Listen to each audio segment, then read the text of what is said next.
Hi, I'm Graham with LUXTECH, here to show you the best way to install LUXroll into your fixture.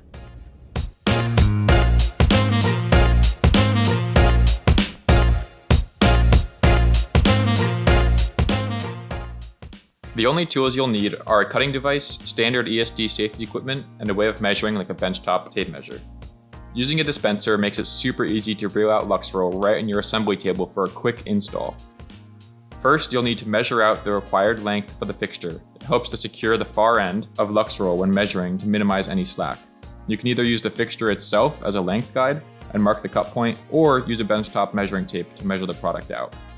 Take care to cut along the dash lines on LUXroll. With LUXroll cut to the right length, you can start adhering it to the gear tray by peeling back the liner, aligning the product, and gently pressing it down to secure as you go. At this point, you can always pull back LUXroll and reapply if needed.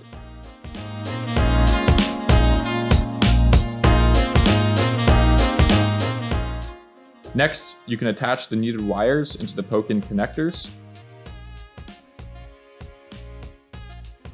And you can use your fingers or a foam roller to go back over the run, pressing down firmly to ensure the whole run of LUXroll is well adhered. Request a LUXroll sample kit today.